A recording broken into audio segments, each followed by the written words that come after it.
Many trees grew new leaves and flower in spring and summer when there is more light. बहुत सारे जो trees होते हैं वो नई पत्तियों को ले लेते हैं स्प्रिंग में और समर में उनकी when there is more light, जब बहुत ज़्यादा लाइट होती है तो उनकी पत्तियाँ झड़ जाती हैं। Temperature, the distance of earth from the earth is just right for its have the range of temperature.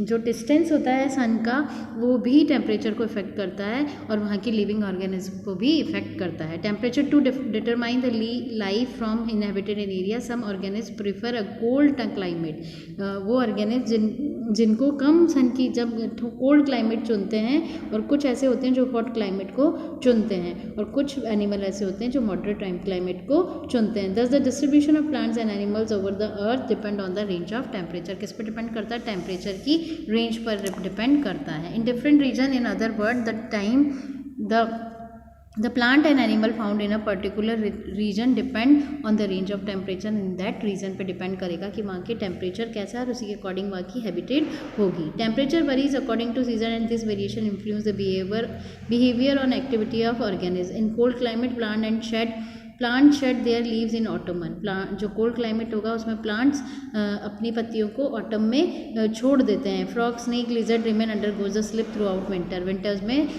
Snacks, frogs क्या करते हैं? सो जाते हैं, जिसे हाइबरनेशन कहते हैं। और कुछ रेड्स जो डेजर्ट एनिमल्स होते हैं, red, snakes, spend their entire summer in state of sleep called aestivation. Summer में सो जाते हैं जिन्हें एस्टिवेशन कहते हैं, क्योंकि बहुत ज़्यादा गर्मी पड़ती है तो उसको सहन नहीं कर पाते तो उसमें वो गायब हो जाते हैं। These are machine mechanism to minimise the loss of energy from the body. ये मैकेनिज्म होती है जो अपनी एनर्जी को लॉस कम करती है। The resting animal live on food store in their body. वो जब रेस्ट पर होते हैं तो फूड स्टोर कर लेते हैं अपनी बॉडी में। Many birds migrate to warmer place in winter. बहुत सारे बर्ड्स ऐसे होते हैं जो माइग्रेट कर जाते हैं वार्मर प्लेस में।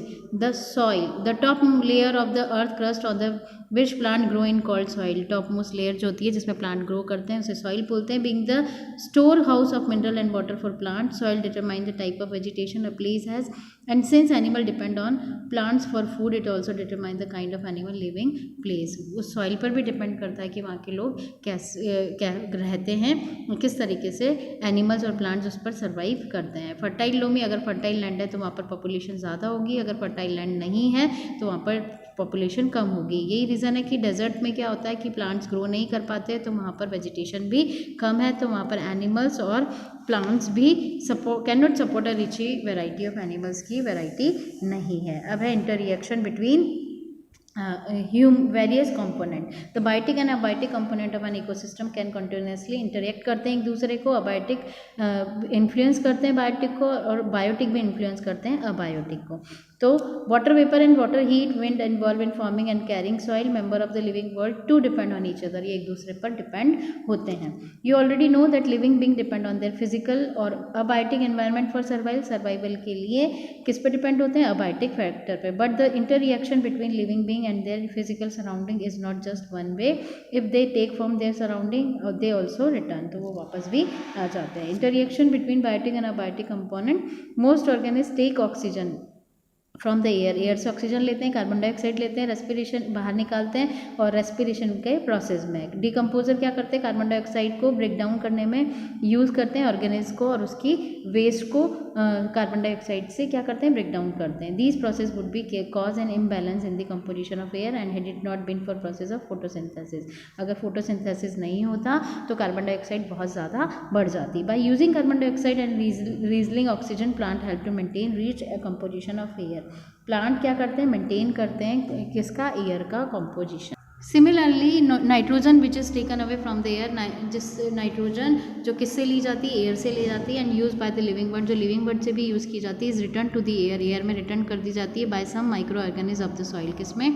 माइक्रो ऑर्गेनिज्म जो होते हैं सॉइल में, उससे रिटर्न कर दी जाती है। Plant take mineral from the soil and decomposer return them by breaking down dead plants and animal waste. Decomposer क्या करते हैं, डेड प्लांट्स का और एनिमल्स का जो वेस्ट होता है उसको डिकम्पोज करते हैं। Plant and animal also release water vapour into the atmosphere. Plant और एनिमल भी वाटर रिलीज करते हैं एटमॉस्फेयर में व्हेन दे रेस्पिरेट, जब भी वो सांस लेते हैं। In addition plant return water vapour to the atmosphere by transpiration. Plant भी एक्सेस वाटर को ट्रांसपिरेशन की फॉर्म में बाहर निकाल देते हैं, which ultimate contribute the formation, जो रेनफॉल और क्लाउड्स फॉर्मेशन में इंपॉर्टेंट रोल करता है। Rain forest transpirate huge amount of water vapour. Rain forest में बहुत सारा ट्रांसपिरेशन होता है वाटर का, which form substantial amount of rainfall, इसीलिए वहाँ पर बारिश बहुत ज़्यादा होती है। The rainfall there replenish soil water, soil water को भी रिप्लेनिश करती हैं, विच प्लांट, जिसे प्लांट यूज़ करते हैं। There is a constant give and taken with biotic. इस तरह से दोनों का इंटररिएक्शन से बायोटिक और अबायोटिक में इंटररिएक्शन होता है। Interaction within the biotic component का इंटररिएक्शन बायोटिक कंपोनेंट का भी होता है। एनिमल्स आपस में एक दूसरे से भी इंटररिएक्ट करते हैं। तो स्टूडेंट्स ये हम नेक्स्ट वीडियो में पढ़ेंगे। आज के लिए इतना ही। Thank you.